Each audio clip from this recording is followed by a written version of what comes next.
The most dangerous people in your life aren't the ones who hate you. They're the ones who look you in the eye and tell you who you are, and actually believe it. You know that sinking feeling when someone describes your motives, your character, your intentions, and it's so far from your truth that you wonder if you're losing your mind. That's not gaslighting. That's something far more dangerous. Something Carl Jung called shadow projection, and it's happening to you right now. The most terrifying thing is to accept oneself completely, Jung said. But what's even more terrifying, living in someone else's version of you. Picture this. You're having a conversation with someone you trust. Maybe it's a friend, a colleague, a family member. The conversation feels normal until they say something that stops your breath. You always do this because you're jealous. I know you're trying to manipulate me. You think you're better than everyone else. And you stand there speechless. Not because it's true, but because it's so completely, utterly false that you can't even find words to defend yourself. Yet they said it with such conviction, such absolute certainty, that you start to wonder, am I missing something about myself? This is the moment Jung warned us about. When someone's unconscious shadow, all the parts of themselves they refuse to see, gets projected onto you with such force that it feels like reality itself is bending. The most chilling part. They genuinely believe what they're saying. To them, their version of you isn't an opinion. It's fact. Here's what Jung discovered. The human psyche splits itself to survive. We create a persona, the acceptable face we show the world, and we banish everything else into what he called the shadow. The parts of us we're ashamed of, the impulses we judge, the traits we refuse to own. But the shadow doesn't disappear. It needs somewhere to go. Enter you. When someone unconsciously projects their shadow onto you, you become the container for everything they can't accept about themselves. You're not dealing with their conscious mind anymore. You're dealing with their disowned darkness, and it speaks with absolute authority. This is why you can't reason with it. This is why facts don't matter. This is why the more you defend yourself, the more convinced they become that they're right. Take Helen, for instance. She prided herself on being generous, selfless, always putting others first, but deep down, she carried a tremendous amount of rage at always giving, never receiving, always being overlooked. She couldn't face this rage, couldn't admit it existed. So where did it go? Onto her sister Maya. Suddenly, Maya became the selfish one. Every kindness Maya showed was manipulation. Every boundary Maya set was cruelty. Helen would tell their friends, their family, their mother, Maya only thinks about herself. She doesn't care about anyone else. The tragedy, Maya was actually the more generous sister. But Helen's shadow had found its perfect target. Jung identified specific patterns in how shadow projection manifests. If someone in your life exhibits these behaviors, you're not dealing with a difference of opinion. You're dealing with unconscious possession. Sign 1, absolute certainty. They don't think they know something about you. They know they know. There's no curiosity about your perspective, no room for nuance or complexity. Their conviction about your character feels unshakable because it's protecting their psyche from unbearable truth about themselves. Sign 2, immunity to evidence. You could show them video footage contradicting their belief about you, and they'd explain it away. You're just pretending. You're putting on an act. I can see through your manipulation. The projection is serving a psychological function. Evidence threatens that function. Sign 3, emotional intensity. Their reaction to you is completely disproportionate to anything you've actually done. They're not responding to your actual behavior. They're responding to their own shadow, and the emotional charge is massive because they're fighting their own darkness. Sign 4, victim narrative.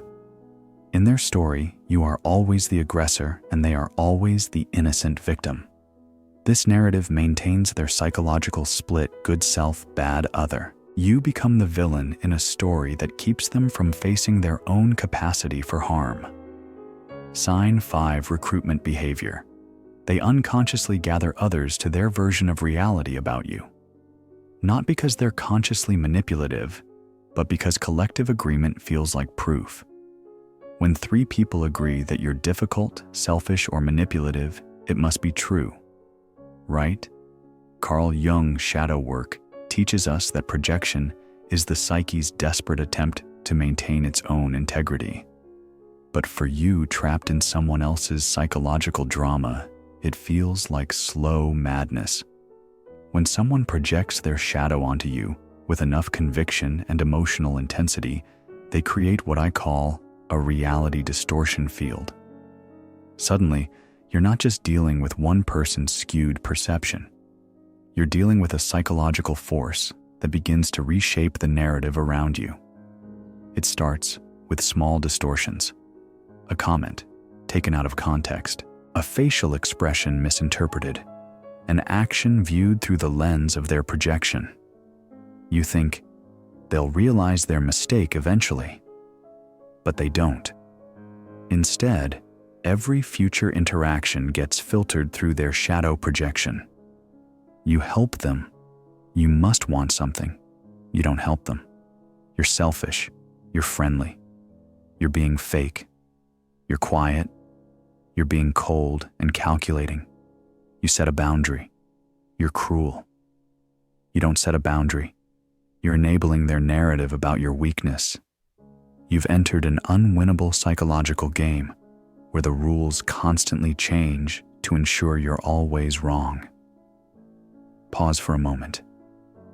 Think about someone in your life who seems absolutely convinced of something about your character that feels completely alien to who you know yourself to be. How long have you been trying to prove them wrong?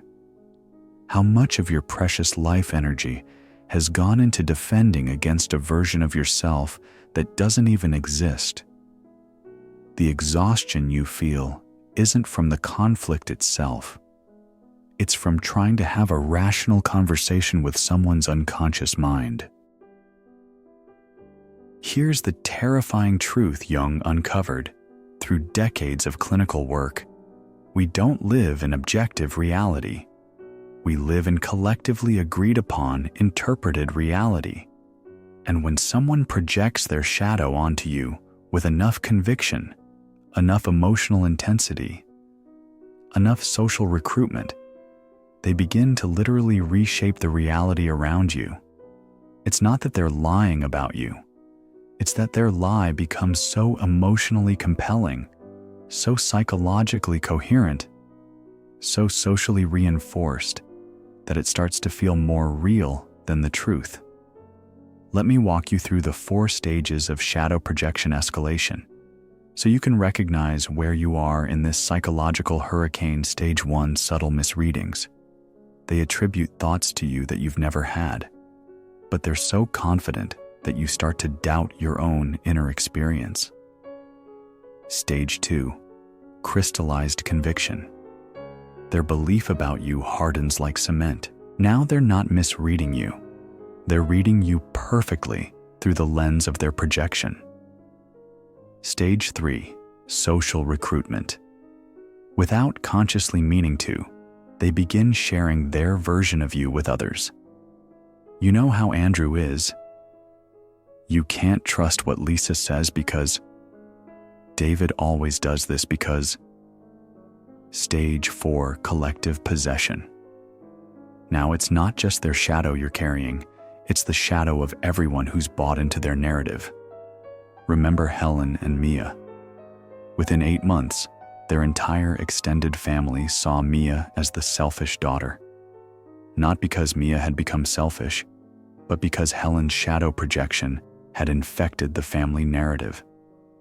Aunts, cousins, grandparents, they all started seeing Mia's normal young adult behavior as evidence of her selfishness.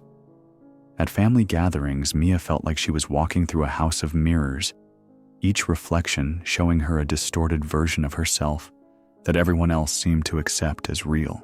Jung called this phenomenon psychological possession, not by demons or spirits, but by unconscious content. The person projecting onto you isn't evil or malicious. They're literally possessed by the parts of themselves they refuse to acknowledge. Until you make the unconscious conscious, Jung wrote, it will direct your life and you will call it fate. But when you're the target of someone's unconscious, it starts directing your life too. Here's what makes shadow projection so insidious. It doesn't attack your actions. It attacks your motives. It doesn't question what you did. It questions why you did it. And since motives live in the invisible realm of intention, they're almost impossible to prove or disprove. When someone says, "You did that to hurt me," how do you prove you didn't? When they say, "You're just trying to make yourself look good," how do you demonstrate that wasn't your intention? When they claim, "You always have ulterior motives," how do you prove the purity of your heart? You can't. And that's the trap. The projector has created an unfalsifiable narrative about your inner world. No matter what you do, they can always question why you did it. Your kindness becomes manipulation. Your boundaries become cruelty. Your success becomes selfishness. Your struggles become attention-seeking. Andrew experienced this with his business partner, Liam. For 3 years, Andrew poured himself into their startup, working 18-hour days, investing his savings, sacrificing time with his family. But Liam saw every one of Andrew's efforts through the lens of his own shadow projection. When Andrew worked late, Liam saw it as showing off. When Andrew brought in clients, Liam saw it as glory-seeking. When Andrew made strategic decisions, Liam saw it as power-grabbing. When Andrew expressed concerns about their direction, Liam saw it as sabotage. Liam's shadow carried tremendous insecurity, competitiveness, and fear of being overshadowed. But instead of facing these feelings, he projected them onto Andrew. In Liam's mind, Andrew was the insecure competitive one trying to overshadow him. The most heartbreaking part, Andrew gradually started to doubt himself. After months of having his motives questioned, his intentions, attacked his character, assassinated, Andrew began to wonder, maybe I am more selfish than I thought. Maybe I do have ulterior motives. Maybe Liam sees something about me that I can't see. This is the ultimate goal of shadow projection, to make you doubt your own inner reality so completely that you start to believe their version of you. Take a breath. Look in the mirror, not at your face, but at your soul. Who are you when no one is watching? What are your real motives when you help someone? What's actually in your heart when you make decisions?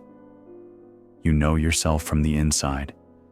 You live with your thoughts, your feelings, your intentions every single day. You know the difference between when you're acting from love and when you're acting from fear. You know when you're being generous and when you're being selfish. You know when you're being honest and when you're being manipulative. That inner knowing is your psychological North Star. When someone's projection of you contradicts that inner knowing so fundamentally that it feels like they're describing a stranger, trust yourself. Your inner reality is not up for negotiation. But here's the question that will change everything. How long are you going to let someone else's unconscious write the story of who you are? Carl Jung spent over 40 years studying shadow projection in his clinical practice, and he developed what I call his psychological self-defense protocol. These aren't strategies for fighting back. They're guidelines for protecting your sanity, your sense of self, and your inner reality when someone's shadow has you in its crosshairs. Protocol 1. Trust your inner compass. If someone's version of you feels fundamentally wrong, like they're describing a stranger wearing your face, trust that feeling. Your psyche has sophisticated detection systems for psychological truth and falsehood. When someone's projection of you contradicts your deep inner knowing, your inner alarm system isn't malfunctioning, it's working perfectly. Jung believed that our unconscious mind often recognizes psychological dynamics before our conscious mind can articulate them. That gut feeling that says, "This doesn't feel right," is your psyche protecting itself from psychological invasion. Protocol 2. Stop explaining yourself. This is the hardest one to accept, but it's crucial. The more you defend against a shadow projection, the more evidence the projector gathers for their belief about you. Your defensiveness becomes proof of their narrative. Your explanations become manipulation. Your hurt becomes guilt. Why? Because they're not listening to your words. They're listening to their own shadow, and it's telling them that everything you say is confirmation of what they already believe about you. Andrew learned this the hard way. The more he tried to prove his loyalty to Liam, the more manipulative Liam thought he was being. The more Andrew documented his contributions to prove his value, the more glory-seeking Liam believed him to be. Andrew's attempts to defend himself were being interpreted as evidence of his guilt. Protocol 3. Limit personal information. Shadow projectors use your vulnerabilities as ammunition, not consciously, but unconsciously. When you share your fears, your insecurities, your past mistakes, they get filed away in the projector's mind as confirmation of their narrative about you. If you tell them you struggled with confidence as a child, they'll use it to explain why you're overcompensating now.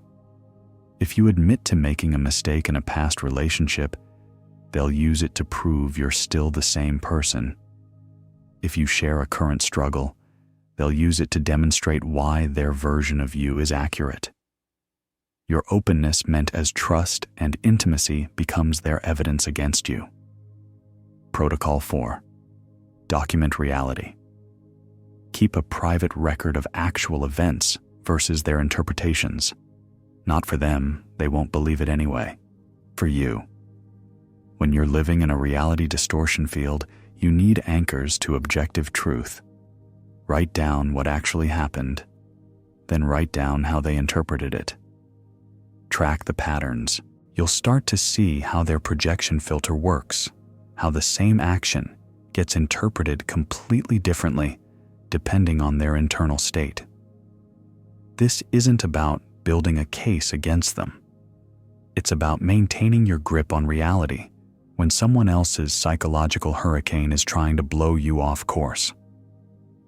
Protocol 5. The sacred withdrawal. Sometimes the most loving thing you can do for both yourself and the projector is to step away.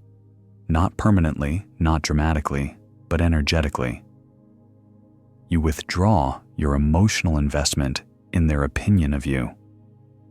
This doesn't mean becoming cold or cruel. It means recognizing that their version of you is their psychological responsibility, not yours. You can't heal someone's relationship with their own shadow. Only they can do that work.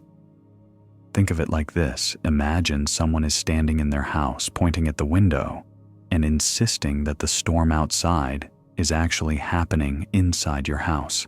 You could spend years trying to convince them that the storm is outside, not inside.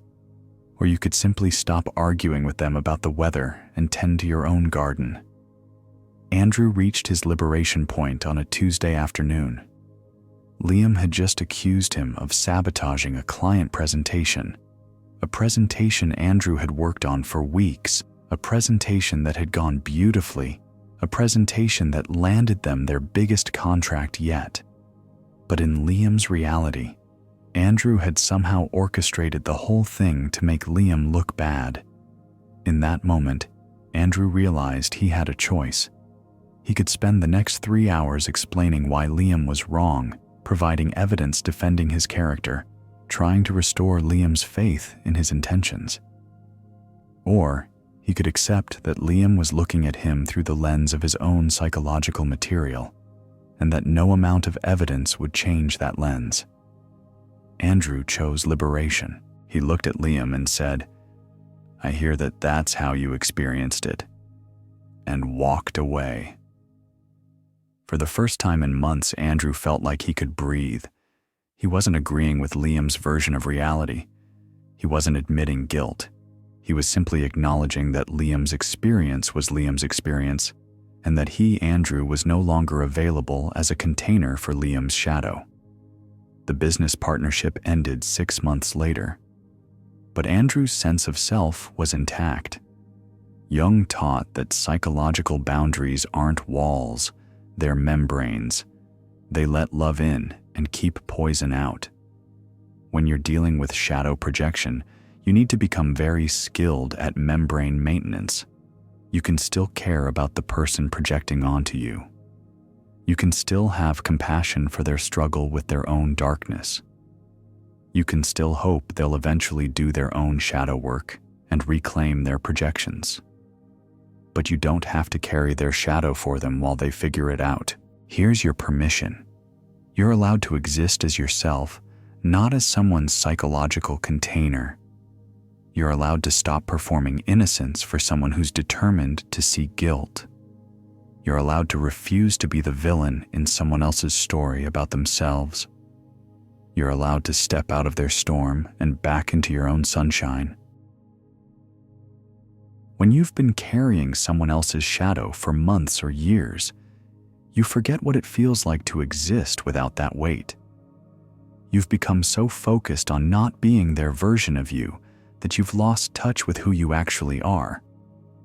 This is the real work, not defending against their projection, but returning to your own center.